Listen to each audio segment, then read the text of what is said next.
Of all lost causes, lost most irretrievably to all appearances, was the Channel Tunnel. 5 miles from Dover, its little-known entrance, a derelict folly.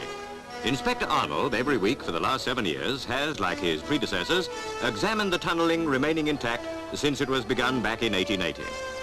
Abandoned almost at birth because of alarmist invasion talk, the Channel Tunnel was long the dream of its advocates, the joke of its detractors.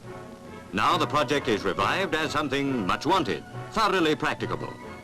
The Channel Tunnel, say experts in many fields, is essential to British prosperity.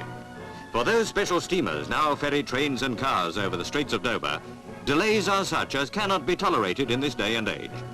Nevertheless, the car ferries, both of private enterprise and British Railways, carry heavy traffic.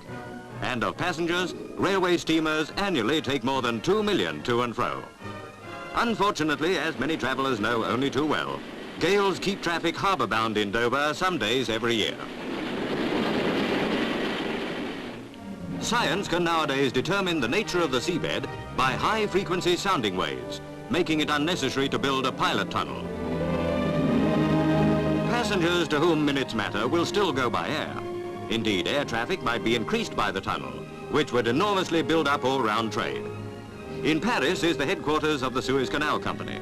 And in the City of London, news that the canal concern would help with finance boosted stock exchange activity in Channel Tunnel Company shares. The Viscount Worsley statue reminds London that his objection, as Victorian Chief of Staff, practically killed the Channel Tunnel. But in this rocket age, defence and security objections are much out of date.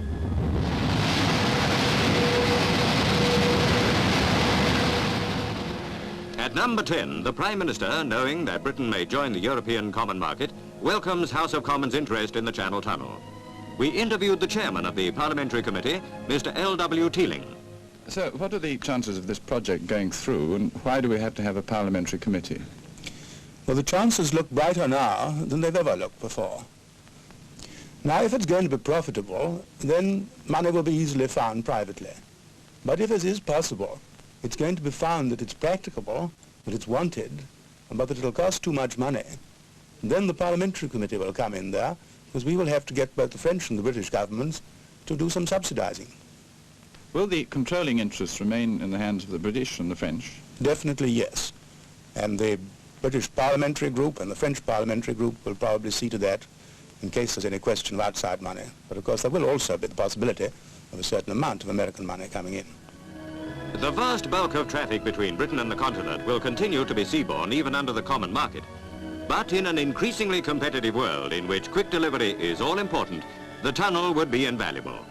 Perhaps the old workings will soon be a thing of the past. For 100 millions, easily available nowadays, and with anything like the drive that went into our wartime production, we could have the job finished in 5 years. Our status as good Europeans will be enhanced to the profit of all, when under the Straits of Dover runs the Channel Tunnel.